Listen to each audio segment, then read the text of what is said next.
ভাবি গতকালকে ফোন করেছিল, ফোন করে বলতেছে আপা আমার ভাইয়ের জন্য একটা মেয়ে দেখেন তো, আপনার যদি পরিচিত কোনো মেয়ে থাকে 19-20 বছরের ভাই 21 বছরের। তখন আমি খুব এবিসি নিয়ে জিজ্ঞাসা করলাম আচ্ছা আপনার ভাইয়ের বয়স কত আর কি করে, তখন সিগারেটটা দিয়ে রাখেন তাহলে আমি মেয়ে দেখতে পারবো। তখন উনি আমাকে যতটুকু বললেন যে বোঝা গেল ওনার ভাইয়ের বয়স হইতেছে 35 বছর, ঢাকা ভার্সিটিতে মাস্টার্স কমপ্লিট করে উনি এখন বর্তমানে হচ্ছে সরকারি কোনো কর্মকর্তা। তো আমি ভাবিকে জিজ্ঞাসা করলাম ভাবি আপনি এই যে আপনার ভাইয়ের ভালোই বয়স, মাস্টার্স কমপ্লিট করা মেয়ে বিয়ে করালে তো ভালো হয়, এই যে 19-20 বছরের বাচ্চা মেয়েকে বিয়ে করবেন কেন? আমার কথা শুনে ভাবি আমাকে যেটা বললো সেটা শোনার জন্য আমি মোটেও প্রস্তুত ছিলাম না। আমাকে বলতেছে ভাবি এখন মাস্টার্স ফার্স্ট করার মেয়েগুলা এত প্রেম করে, প্রেম প্রীতি করে আসে, জামাইয়ের প্রতি কোনো ফিলিংসই কাজ করে, পরে সংসারে আইসা অশান্তি করবে। আর যদি বয়ফ্রেন্ড থাকে তাহলে তো কোনো কথাই নেই, জামাইয়ের সাথে বলা বলি না হলে 2 দিন পরে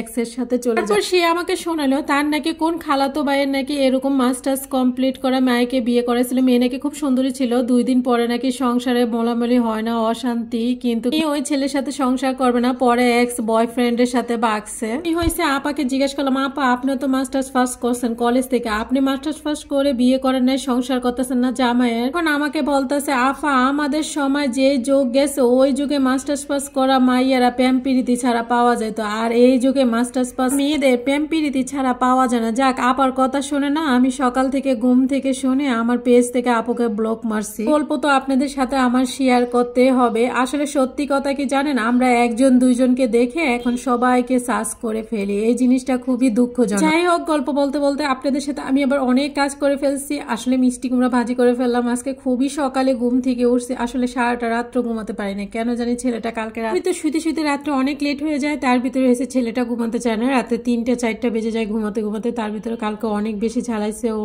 এই কারণে আসলে ঘুমটা একদম হয় না, শরীরটা অনেক বেশি খারাপ লাগতেছে আজকে।